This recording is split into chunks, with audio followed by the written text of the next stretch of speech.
Hello students, welcome back to English Maths Academy. This is 10th Mathematics, Chapter 8, Statistics and the Probability, Exercise 8.4, Question number 6. 2 dice are rolled once. Find the probability of getting an even number on the first die or a total of face sum 8. பார்க்கலாமா? Okay students, first நம்ம இந்த கொஸ்டினுக்கு sample space எழுதிக்கணும். ஓகேயா? இப்போ கொஸ்டின்ல என்ன கொடுத்துருக்காங்க? 2 dice are rolled once. So when 2 dice are rolled, then sample space S equal to இது போல எழுதிக்கங்க.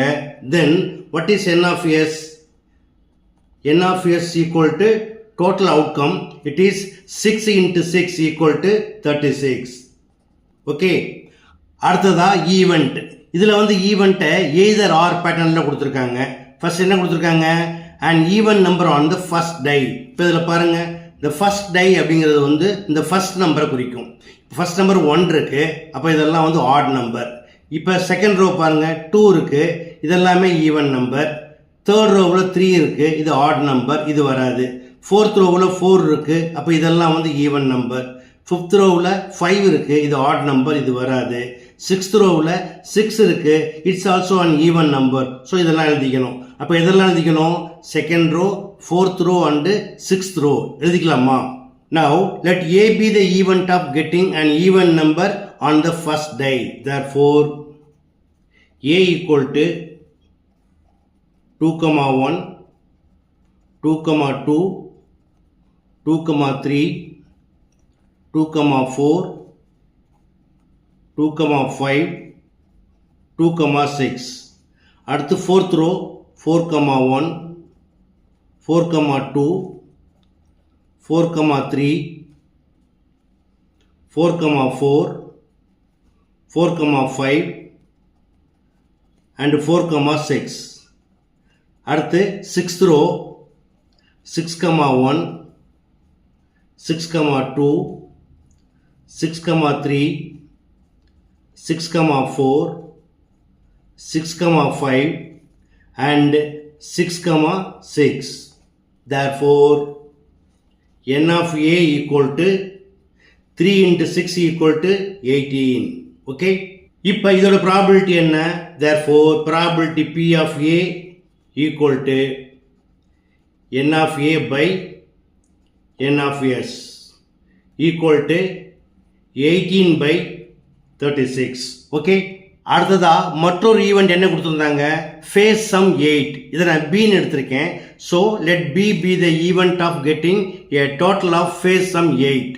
Therefore B equal to, இப்போ ஃபர்ஸ்ட் ரோவில் பார்த்தீங்கன்னா 1,6 தான் பெரிய நம்பர், இதை ஆட் பண்ணிங்கன்னா 7 தான் வரும்.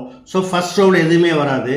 செகண்ட் ரோவில் 2,6 ஈக்குவல் டு 8, தேர்ட் ரோவில் 3,5, ஃபோர்த் ரோவில் 4,4, ஃபிஃப்த் ரோவில் 5,3 அண்டு சிக்ஸ்த் ரோவில் 6,2.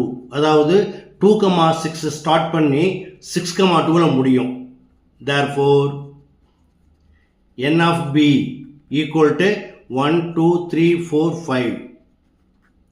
Now probability P of B equal to n of B by n of S equal to 5 by 36. இப்போ நம்ம என்ன செய்யணும்? இப்போ event A and B both are not mutually exclusive events. அதனால் நம்ம என்ன செய்யணும்? இதுக்கு A intersection B இருக்கான்னு பார்க்கணும். அதாவது ஏக்கு பிக்கு காமன் இருக்கா அப்படின்னா பியில் மட்டும் பார்த்தா போதும். இந்த 2,6 ஏயில் இருக்கும், 4,4 ஏயில் இருக்கும், 6,2 ஏயில் இருக்கும். ஏன்னா இந்த ஃபர்ஸ்ட் நம்பர்ஸ் எல்லாமே என்னது? Even numbers. இதை மட்டும் எழுதிக்கங்க. அதாவது 2,6, 4,4 and 6,2. Therefore n of A intersection B equal to 3.